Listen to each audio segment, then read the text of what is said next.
Hello, I'm Gene Hall, and this is Texas Farm Bureau News. On our show this time, we'll take a look at the Texas Farm Bureau training programs, AgLead and FarmLead. We'll also examine the recent primaries and the upcoming runoffs with some key and critical races for AgFund and Farm Bureau. But first up, first responders. When there is a major accident on a farm and ranch, they don't always know what to do. A group of Texas Farm Bureau leaders in Central Texas is trying to change that. Ed Wolf has the story. When the call goes out, they scramble to save the day. Emergency first responders across Texas deal with hazards as part of life. That's something they have in common with Texas farmers and ranchers. Williamson County Farm Bureau members recently co-hosted a first responder training near Taylor for the third time in 6 years. The event drew about 40 emergency service men and women from Central Texas. Firemen, EMTs, law enforcement officials, and volunteers got first-hand farm safety training from local farmers. What started as a workshop for a handful of participants has grown into a regional field day with several sponsors. What it involves is bringing in emergency responders that typically respond to emergencies in rural areas. Most of these firefighters now come from the city, don't have any background in rural firefighting or rural safety. That fact is why the group of farmers that has grown to include the Texas AgriLife Extension and AgriLife Research started the field day. The timing of this year's event was perfect. We're facing a situation now because of the spring rains. We have some great growth, but now it's turning off dry, and we might have even a worse wildfire issue facing us this summer and fall than we had last year. Mark Vasquez works as a paramedic in Marble Falls and is grateful for the training offered. There's a lot of stuff that can hurt you on these machines. Up to now, I didn't have a lot of familiarity with these machines, but at least now I know, how to make it stop, how to shut off the fuel. Participants gathered to learn about farm machinery, ranging from tractors and combines to baling equipment and mowers. The Texas Forest Service also presented information about firefighting maneuvers in rural settings, with emphasis on landowner rights. Just hearing from some of these farmers that do it for real, some of them have injuries from where they made a mistake, and sometimes the best teaching is experience. Farmers today have some of the most sophisticated technology, and it's important for emergency responders to stay up to speed with the latest equipment. Firefighters agree that the training is needed. I think it's extremely valuable. So we don't have the exposure to farm equipment like we used to get. A lot of these firefighters here today have never been this close to even a tractor. The technology is different. Just like it is in the fire service. This is an opportunity for these firefighters to get up close to it before they have to face it in a real emergency. As urban areas in Texas grow, less emphasis is placed on rural safety training in emergency response departments. Event organizers and participants hope to see more seminars like this across the state in the future. Every time we can instill a little bit of familiarity to the firefighters, they're going to do their job better. For TFB News, Ed Wolf, Thrall. When we come back, a look at the Farm Bill and an AgFund report card.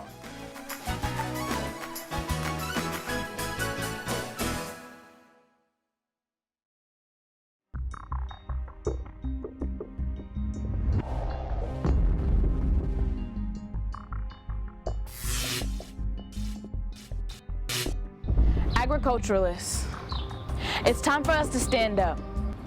Because according to Yahoo Education, agriculture, animal science, and horticulture are useless degrees. But if that were true, then could you tell me, please, how is it possible for you to roll out of your silk sheets, brush your teeth with toothpaste made from cotton seeds, eat your Corn Pops breakfast cereal, and drink your 2% milk? What about the warm water you ran for your 20-minute shower or your chicken nugget lunch fried in Brazilian soybean oil? Did you know that 29,000 kids under the age of 5 died in Somalia because they were hungry? When was the last time you were dying to eat? Now, while you munch on that food for thought, let me give you a little more thought for food. Let's take it back as 1862. Lincoln signs the Morrill Act, and thus land-grant universities are born. Agriculture meets education, education meets science, science reaches the common man, and the rest is us, is we are the history. No longer is the cowboy just the man riding his horse off into the sunset, slinging 6 shooters in the wild, wild west. He's also the man bent over his workbench, dressed in his white lab coat, beaker in his hand, poring over solutions for growing wheat in drought-ridden lands. Geneticists, stand up. She's also the engineer, engineering wells and filtration systems to bring water to communities that are dying of thirst. Agricultural engineers, stand up. He's also the personal trainer, calculating calories, drafting up diets, and combating childhood obesity. Food scientists, nutritionists, stand up. She's also the quality control specialist, designing critical control points to control microbial growth rates in meats and vegetables so that your food is safe to eat. Meat scientists, microbiologists, stand up. He's the keeper of the stadium, ensuring that the fight in Texas Aggie turf remains green and lush. Agronomists, stand up. He is you, she is me, and together we are the educators, the researchers, the innovators, the businessmen, the humanists. We are the students, stand up. We are the next generation, stand up. We are the advocates, stand up. Farmers fight, stand up.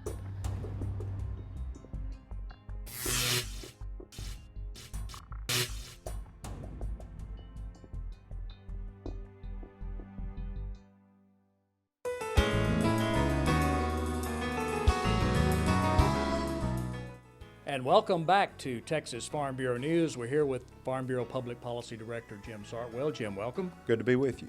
Jim, we've just learned that the Senate's passed a farm bill. Now, there are things that we like, things we don't, but what's most important? Well, I think the most important thing on a 64-35 vote, we got a farm bill out of the Senate. There's talk of slow-moving boxcars, and you got to have something come out of the Senate. The House has to pass a bill, which now the House can move on to getting their business taken care of. Hopefully we can conference a bill sometime before the August recess, and maybe, just maybe, against all odds, end up with a 2012 Farm Bill that done before the 2008 one expires. And that's pretty important for a lot of producers out there talking to bankers and whatnot. Well, when you look at folks, we're planting a crop or harvesting a crop almost every day of the year in the state of Texas. You've got folks out in West Texas that are going to plant wheat coming up here in the next month or two, and they'd like to know, their lenders would like to know what the rules of the game are going to be as we go forward the next 4 or 5 years. One word that might describe this farm bill is less. There's less benefits for producers. How do we live in that environment? It's really hard to say. It's going to be a completely different safety net, if you will, on the income support side. It's going to be a lot more risk management based. No matter what happens, crop insurance is going to represent an even larger part of the safety net. I think as you look, one of the key facts to look at, or the key points to look at, is the House and Senate figure out how they can resolve their differences is what they do with food stamp spending. It'll be hard to cut too much in the House, and it'll be hard to cut very much at all out of the Senate. So we'll stay tuned to see what role that plays in the overall conference committee debate. Given the toxic environment in D.C., it's somewhat remarkable they passed anything at all. It really is. I think we get to the point, though, and pardon my cynicism, that perhaps they just know we'll pass one, the House will pass one, and we'll go take care of the big problems in conference. We hope that's what happens, because for many folks in agricultural production right now and leadership in national ag organizations, that's their hope, is that we find some salvation in a conference committee report. Given all of that and everything that's happened, let's move on to AgFund. How big would it be to send David Dewhurst into this environment in D.C.? When we look at some of the really terrible party line liberal conservative votes that were taken in the Senate just this last week, it's obvious we need to send more problem solvers up there, and not just people who jump up and down and scream about principle. David Dewhurst is principled. David Dewhurst just presided over the most conservative legislative sessions in the history of the state of Texas. He's our kind of guy. He's somebody we've got to send up there, because I'll tell you, as we look out 5 years hence, if we ever do another farm bill again, I want David Dewhurst, and I think Farm Bureau needs David Dewhurst at some point, someplace in that United States Senate with his hands on the gears. And AgFund overall, how did we do? We had a really good primary election. Of course, we have 10, 12 races that are still up for this once in 50 years, July 31st primary date. And I think our folks are all in an excellent position to prevail, provided that we, as Farm Bureau, turn out the vote. It's going to be very important. This will be a turnout-based deal for all of our candidates, and we have to do everything we can do to get people driven out to the polls there in late July. We'll be back later with a look at AgLead and FarmLead.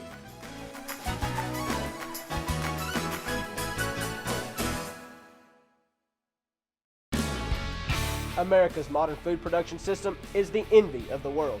Yet farm and ranch families who produce the food and fiber for America are under attack. By many who want to tear down this modern marvel and start all over. Who will tell agriculture's story? I will.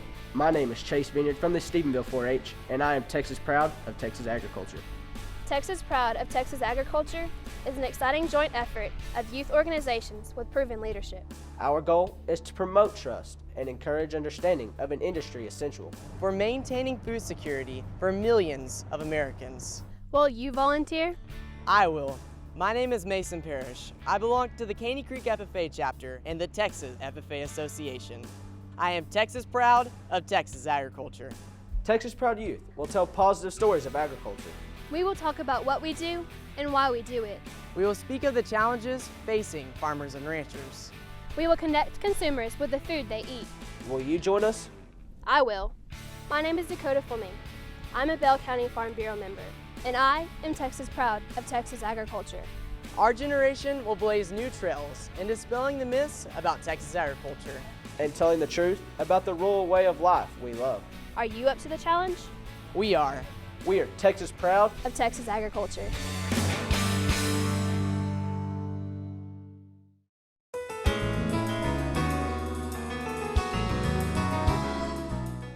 Welcome back to Texas Farm Bureau News. Part of our summer meetings is our commodity conference. There's another commodity in Farm Bureau that we prize very highly, and that commodity is leadership.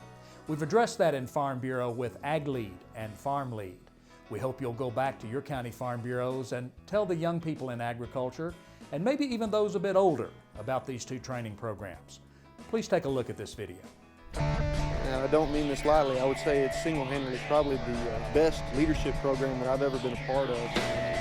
I'd do it again if I had the chance. For me, it's an experience that I'll never replace.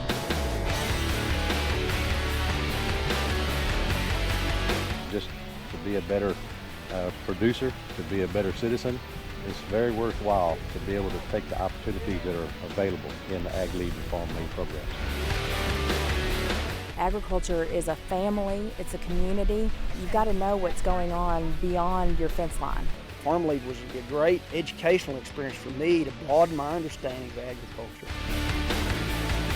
It offers the opportunity to travel across the United States, to see other agricultural areas. You know what you do, but you don't necessarily know what other people do. You're going to go on some awesome trips that you'll never get a chance to go on your own. Knowledge is power. The knowledge that we're receiving is experiential knowledge. We worked on etiquette and how we were supposed to present ourselves, and it makes a difference. The leadership skills that I learned and that I improved upon, those are helping me every day. It's given me a great opportunity to get out and network with other like producers of my same age. I've gotten not only to get to know them, but I've learned a lot from each one of these guys. Our bus rides, our car rides are filled with just talking back and forth about what you do. So that camaraderie has led to some friendships that I guarantee is going to last a lifetime. I learned that if you keep silent about things that are important to your industry, that it's not going to help you at all. We as farmers and ranchers have to speak out and tell the public our story. It pushed me to get out there and to try to open up in front of people that I don't know and to really get my point across to them. I think it gives me a more intelligent voice than when I talk about public policy as it relates to agriculture. Time is the primary investment, but I'll say without a doubt that certainly you're going to see the dividends. The knowledge and the understanding and the broad base that you gain from the program, you can't put a price tag on it. To preserve and maintain your industry, to maintain the future of your family, your children, 3 weeks a year for a couple of years, it's a pretty minor investment.